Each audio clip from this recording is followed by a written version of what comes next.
Good morning, everyone, and welcome to our DAT IQ Weekly Market Update. This is our update for February 21st, 2023, Fat Tuesday. Everyone in Northeast Ohio is getting their punchkis and getting all those calories in before Lent.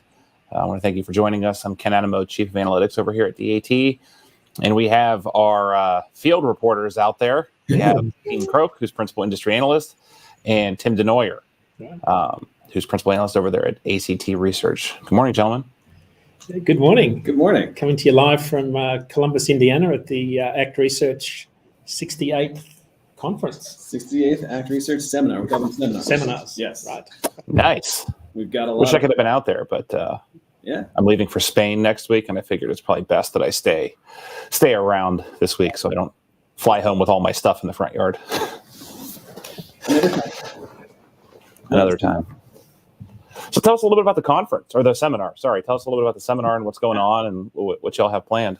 Yeah, absolutely. Thanks. Yeah, it's something we do twice a year, in each February and August. The primary audience is a lot of the manufacturers and the suppliers. So you'll have market intelligence analysts from all the big truck OEMs and component suppliers. The primary focus is on the commercial vehicle market and what we're seeing. Classes 5 through 8 trucks and buses. We focus on medium duty, heavy duty, used equipment, the freight aspects of that. The theme this time is actually decarbonization, and we have a few of the new electric truck makers who are going to present and tell us how things are going in that part of the industry. Awesome. All right, so we have a lot to cover. We're actually going to do an abbreviated market update this morning to make sure that we're saving enough time. We always are appreciative when Tim spends time with us, so we're going to cut the market update a little bit short, and I'm going to get into our points of the week, which are located over here on my screen. Flatbed spot rates rise for the fourth week. New and replacement contract rates are flat. Drive-in and reefer spot rates are losing ground. But again, I think if you stack that year over year, you do see a very seasonal trend. I think you'll hear more from us towards the end about where we think we are in the cycle. Cash shipments down 3.2% in Jan, but up 4.4% year over year. We've talked about this a lot. Just like we were fighting very difficult comps this time last year, we're going to start fighting easier and easier comparables year over year as we plow through this year. Something to keep in mind when you're looking at reporting. Michigan State truckload ton miles down just under 1% month over month in December, down almost 2% from the March 22 peak, and even with December of 21. And then January single-family home starts dropped to the lowest level since June 2020.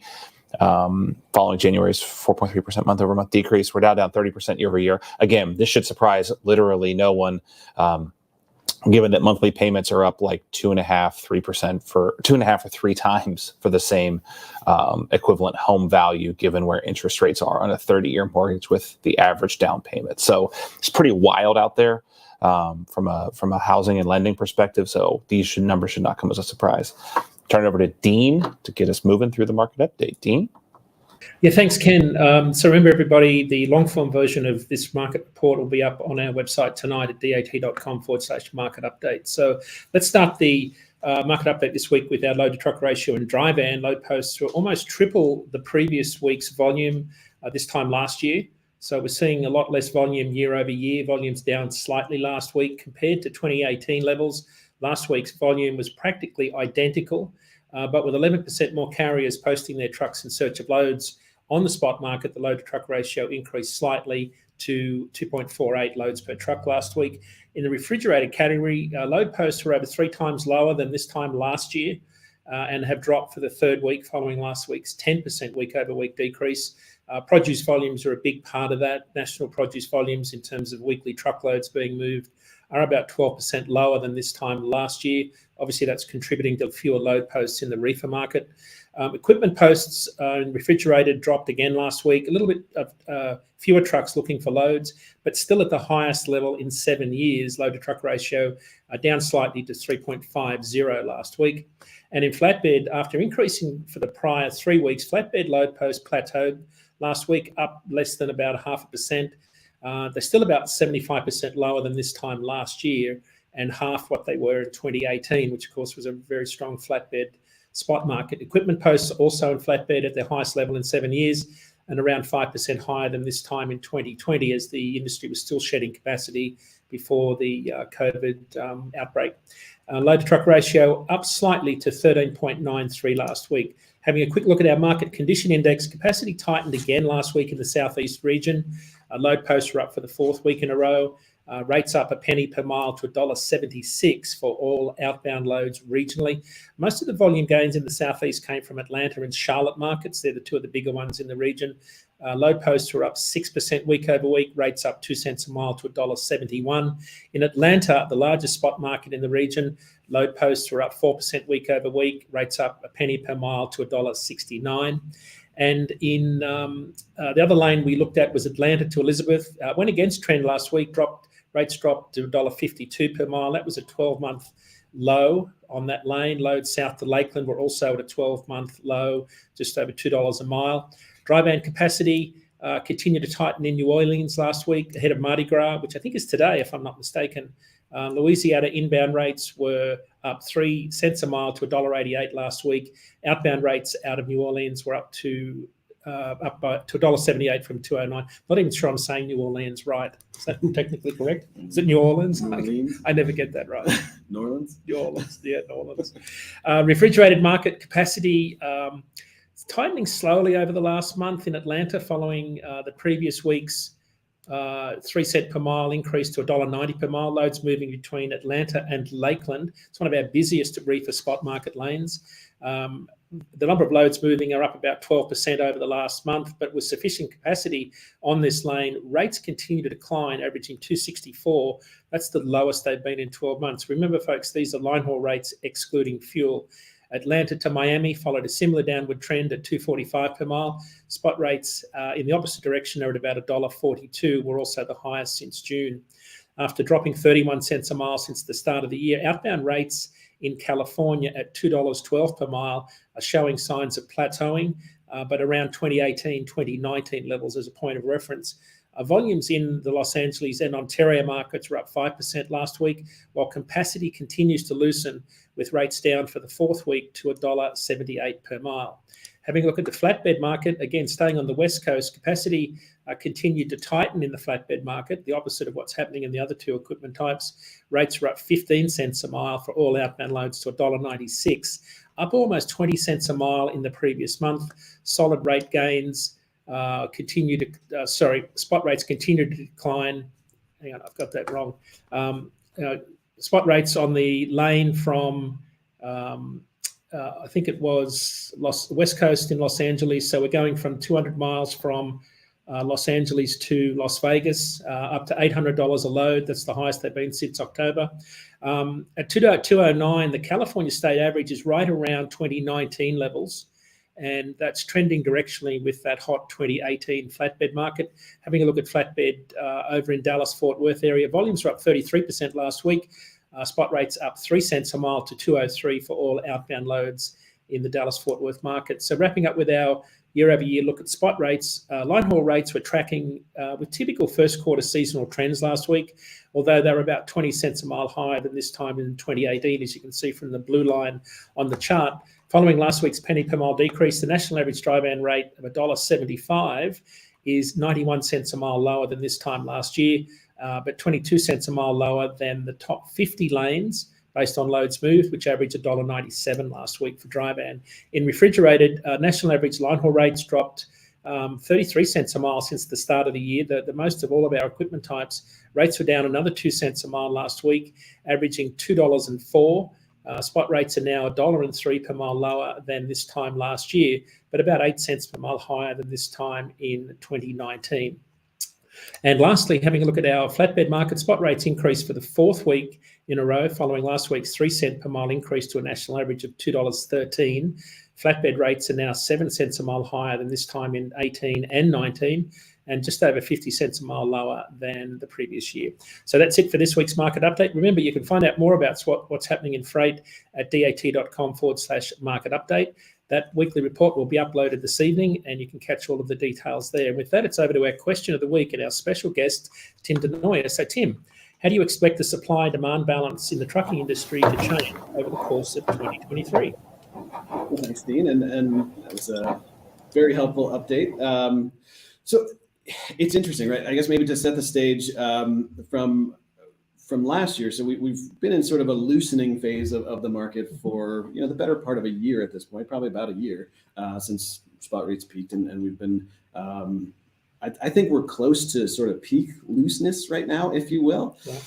And I think over the course of 2023, I think the market's going to start to gradually, it's not going to happen quickly, but gradually start to tighten again. And I think it's just part of this normal cycle that we have. We're seeing some of the real sort of signs of the bottoming process happening right now, where you're starting to see capacity slow down. We're starting to see real progress on destocking, which we can come back to. And I think we're starting to see the beginning of sort of greater capital discipline at the fleets, which is sort of being enforced by lower rates. And so as that slows capacity growth, and then eventually we'll work through this destock, and eventually we'll get some seasonally higher freight demand as we go into next peak season. And I think that's going to help us sort of transition from this bottoming phase into that early cycle phase of the market where spot market dynamics get tighter. That's nice. I want to put that on a T-shirt. Peak looseness. Peak looseness, if you will. I love it. So I think when we look at 19, we've been talking a lot about 2019 because that's a year, it's one of the worst recent years in trucking, right? And I think when you look at the shape of that year, it wasn't necessarily that there was a lot of downward rate travel that year. It was just that things started slow and stayed slow. There's a lot of presumptions that if it's a 2019-esque year, even at a higher level, right? So inflation adjusted, I don't know that we're that much above 19, but in absolute terms, we certainly are. Do you sort of agree that would be a worst case scenario for mid to small size fleets? If we were to stay at current levels for the balance of the year?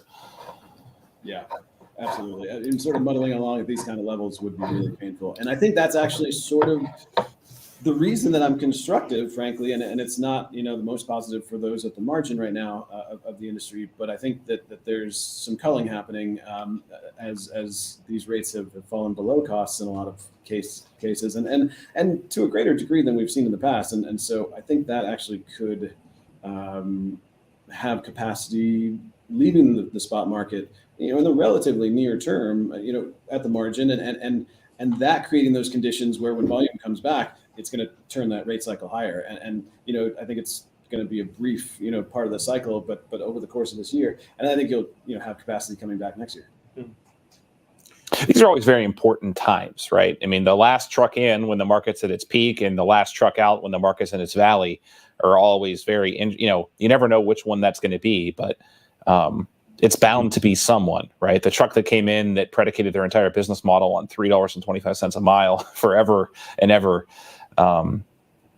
is probably one of the first to go out of business. But I think we'd all agree that the truckers that are folding right now are ones we'd like to see stay in. I mean, of course, we'd love to see all of them stay in the market, but the ones right now are the ones with profitable business models. But I like the way you put it; they're just sort of on the margin. Yeah, and encouragingly, we've had such a great couple of years in the spot market and there's been so much attraction to the spot market over these past couple of years that there's a lot of people who have built up pretty strong balance sheets through this these last couple of years, and will be able to weather the storms better than they have in the past. I mean, the storms in this industry are inevitable. The cycles just are what they are, right? But managing through them, I think, is the key. Yeah. I mean, diesel can't come down fast enough to meet where spot rates are sort of sitting right now to give you that sort of window of viability that you need for carriers. So they're still weathering that storm. One of the other questions we wanted to touch on, you had some news this morning about inventory levels. Yeah. Good indicator for maybe truckload demand in the second half of the year. What's the news? Yeah, definitely. We were talking about this just before we started. I think one of the biggest questions that I get on a regular basis from truckers and shippers and anyone involved in logistics is where are we in this destock? We know we've been in sort of an elevated inventory situation for probably, I don't know, 6 to 9 months since some of the early warnings. And these things tend to sometimes be on annual type cycles.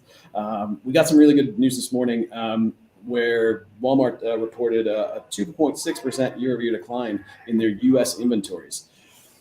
That is encouraging. And actually, their total comp sales were up something like 8%, but the tickets, the actual unit numbers were up 1.8%, which that was a little bit better than I would have expected. And if we look at broad retail sales in real terms right now, they're roughly flat year over year. So pretty decent pull through numbers and good progress on the destock. So we often just put these in baseball terms. Spring training is about to start, so we'll talk baseball a little. But the biggest debate I've been having with fleets out there lately is what inning are we in the inventory destock? I've been sort of writing early, and the pushback that I'm hearing from the industry, people who are on the ground, is we're really in the middle innings, and this Walmart report this morning supports that we're making good progress on the destock. Could that mean it's over by mid-year and we're back to a stronger freight environment in the second half? Well, that's what a lot of these corporations are telling us. Right. Yeah. I mean, I think too, like normal is going to continue to feel weird for a little while. I don't know that folks remember what normal feels like. Again, this is an industry, especially when you move further and further away from shippers.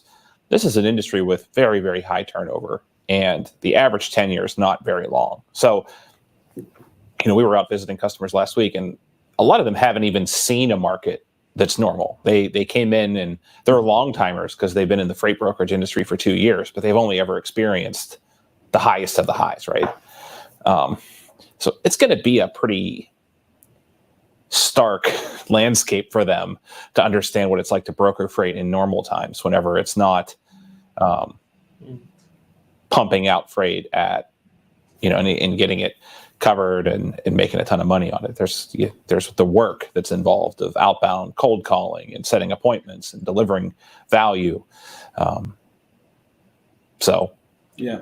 And Ken, maybe I should go back and sort of couch my earlier comments. I do think we're going to be in a better spot rate environment later this year, for sure. But how good? Is it going to be a great broker market again? Really quickly? Probably not. It's probably going to take some time, and I think it's going to be better. But one of the big concerns that I have of this whole capacity, tightening thesis is just what's happening with the manufacturers right now. And new equipment manufacturing is pretty close to peak levels. We're building new trucks at about as many as the plants can churn out right now. Yeah, I mean, some of that too, what you say would go to replacing fleet age that slipped a little bit. I mean, even if, a mega fleet had a average fleet age increase of a quarter of a year, that's a lot of capacity that needs to be recycled.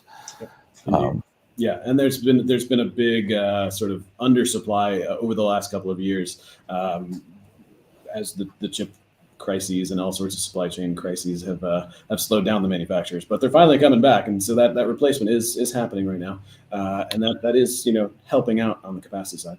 But one of the keys on the front end is what happens with orders from here. Yeah, I mean, so that's going to be really interesting to watch. I also think, again, for folks newer to the industry, when things start to recover, you have to dig out of the hole that you've dug. You have to climb out of the hole you've dug, right? It's like when things start to flip, you're still going to be looking up at the ground and seeing the sky a little bit more distanced away than you maybe previously expected. So yeah, there's going to be a time.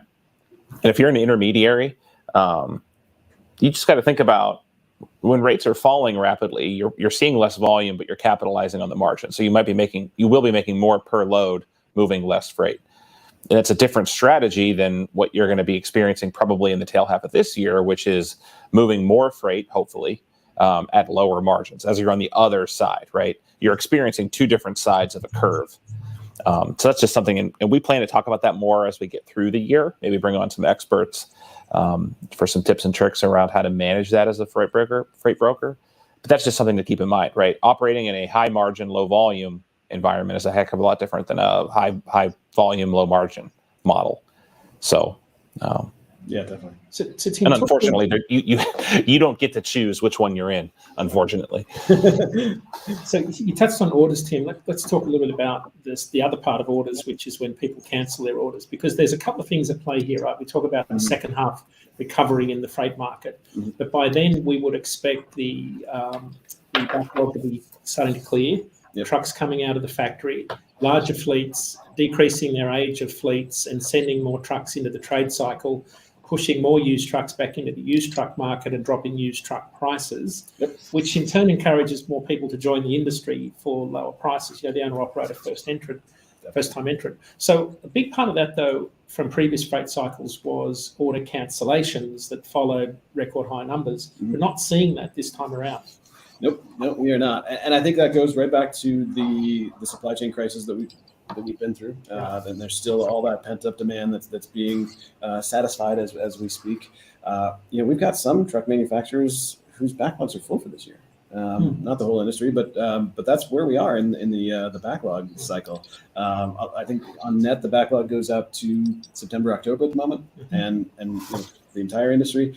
So that front end demand has just been extremely strong. We haven't seen a lot of signs of cancellations.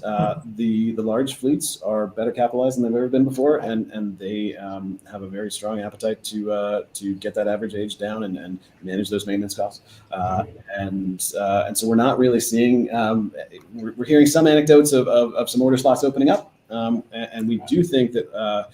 As lower contract rates take hold, we're going to see some changes in these capital budgets, and we're going to see some of these trucks that were ordered maybe not get taken by the time we get into the later part of this year. But certainly demand for new equipment just remains red hot at the moment. And I think you reported last week that the order slots for trailers are almost full this year, after 10.1 months. Yeah. So we're into 2024 for trailer slots now. Trailers are effectively sold out this year too. Wow, that's incredible. Yeah. So are you seeing any trend, Tim, though, between reefer and dry van trailers, or is it kind of following the typical balance?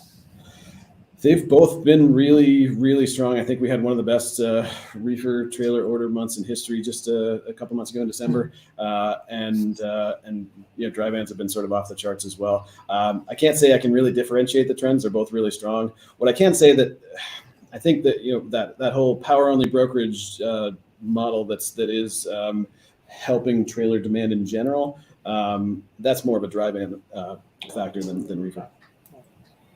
And I don't think that's going to slow down, right? I mean, we're hearing from shippers and from brokers that the demand for trailer pools, and again, I use that term very flippantly because they're not true trailer pool. I mean, adding 100 trailers to a nationwide network as a broker is not, I mean, again, let's just be real with ourselves here.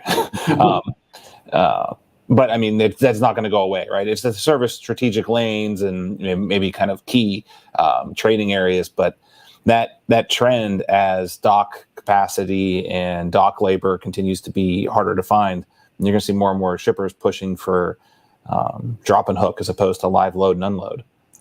Absolutely. I think trailers are some of the lowest cost warehousing space in the nation.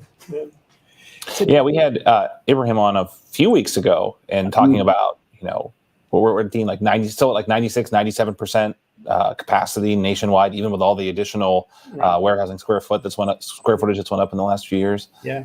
It's nuts. Just driving down last night between Indianapolis and here, 64? 65, yeah. 65. Yeah. I was just staggered. I was 3/4 the way to Columbus before warehouse development stopped. It's amazing what's going on out here. Miles and miles. Yeah, our I-80, I-90 corridor, like they're putting them up, and they're amazing how they build them, right? They almost build them like as a modular way with the concrete wall, and they just sort of like push them up. It's nuts. Even like going down to Columbus on 71, it's just, I don't know. And it's all full. I mean, it's full when it goes up. Yep. We actually have a flatbed carrier coming to the seminar this week who's going to talk about the manufacturing sector in general, but he shared some of his notes with me beforehand and suggested that one of the main offsets to that weak housing market right now for them is just the strength in warehousing that continues. Construction.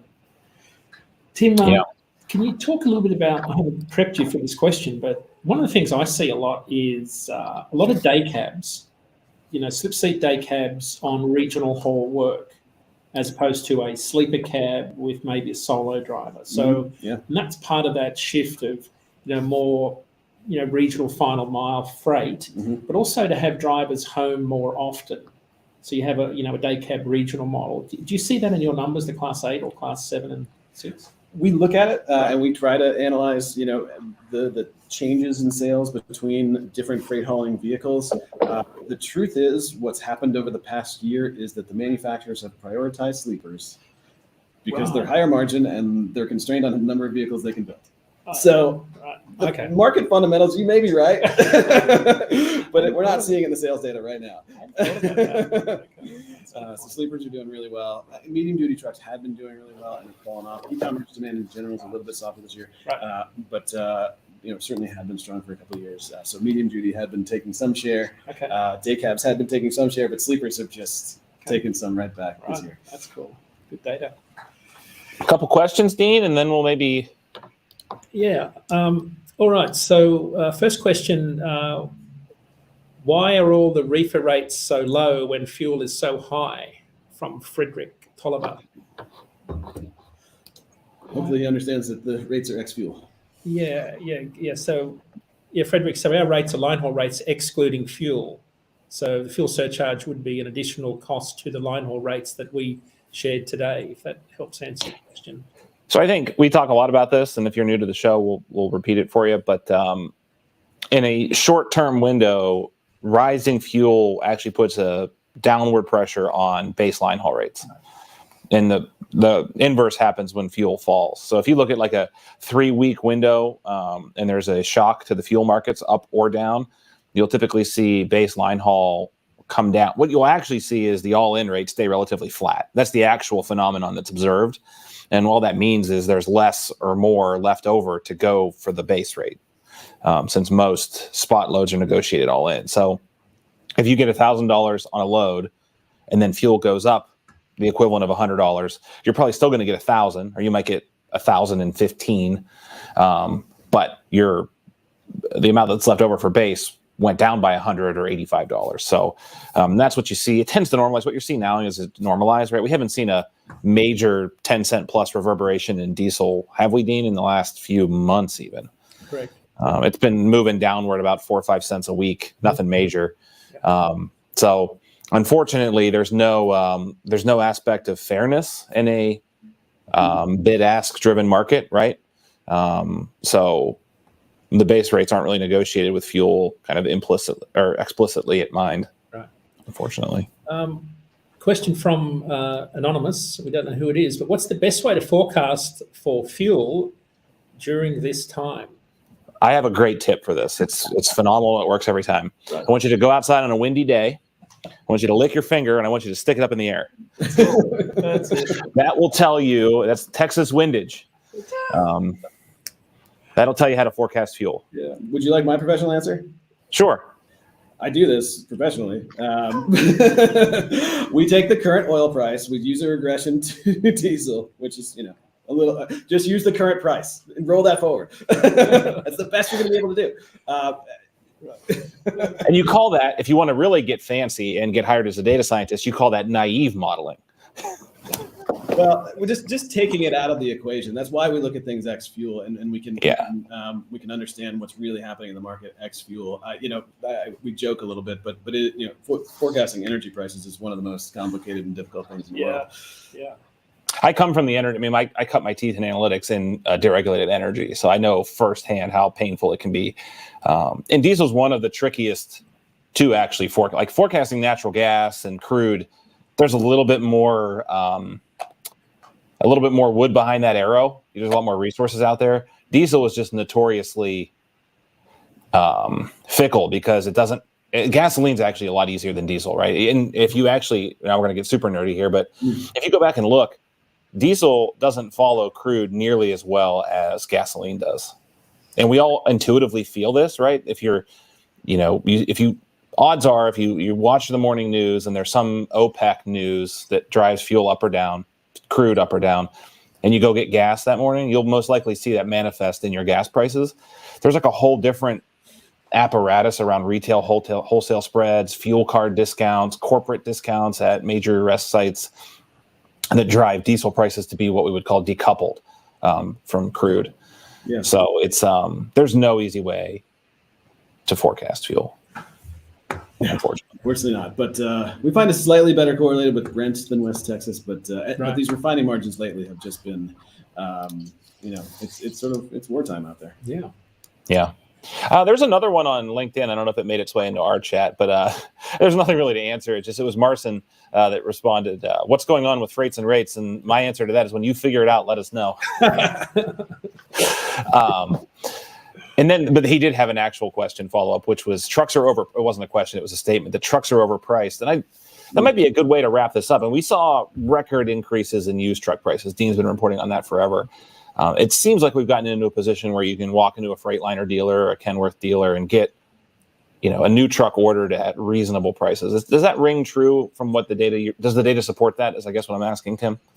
Well, it's a great question, and you're right. It is a great way to wrap up. We were talking about this earlier. We do a whole bunch of work in the used truck market. I can't comment too much on new truck prices, but used truck prices have really started to come off, are well off of their peaks. They do follow the financial economics of the industry. We're actually, it's an especially great question to end on because we've recently added a new product on used truck price forecasting. So if anybody needs used truck price forecast, let us know. But we do think they're going to continue to gradually come lower for a while, and you'll be able to get a better deal on a truck later this year. Awesome. All right, let's move on to plugs. Dean, you want to start first? Yeah, as always, I'll be on Sales Chatter with Ryan and Jeff Dickinson tomorrow, 9 a.m. Eastern. Robert Rouse is on Landline now, and I'll be on with Jimmy Mack on Friday morning this week on Radio Nemo, 8 a.m. Eastern. Both of those shows are on Channel 146 Road Dog Radio. Special guest on the latest edition of Freightvine, Ian Jeffries, President and CEO of the Association of American Railroads, is on with Chris Kaplis. Don't forget, just 30 days away is the Mid-America Truck Show. We are an exclusive sponsorship of the Mats. It's a tradition of ours to sponsor the Friday night concert. This year, it's LV Shane is the country music star. There's about 15,000 free tickets. Just swing by our booth in the West Wing to get your tickets. And in about 57 days' time, we'll all be in Florida at the TIA Capital Ideas Conference. Make sure you call by and see us there. So remember, you can find out more about what's happening in freight. The DAT weekly market update will be published this evening. Just go to dat.com/market update. All right, and Tim, how can folks get a hold of you and all of this data that we talked about if they want to use it in their planning or their day-to-day? Great question. Thank you, Ken. We can come to actresearch.net and contact us via our website. Is a great way to do it. Or you can always join us at our seminars here in Columbus, Indiana, twice a year. Next one's in August. You could always move it to Best Columbus, which would be Columbus, Ohio, home of the Buckeyes, I might add. We're not too far from Columbus, Ohio. You'll take it under advisement? All right, so we're going to wrap up for today. I want to thank Tim and Dean. Hopefully the seminar, I'm sure it'll turn out great. Get out there, get your punch skis, get your beignets, get your king cakes, and then prep for your fish fries this Friday. So we're going to sign off. We will see you next Tuesday. We hope everyone has a great week, and we'll see you then. Bye, everyone. Bye.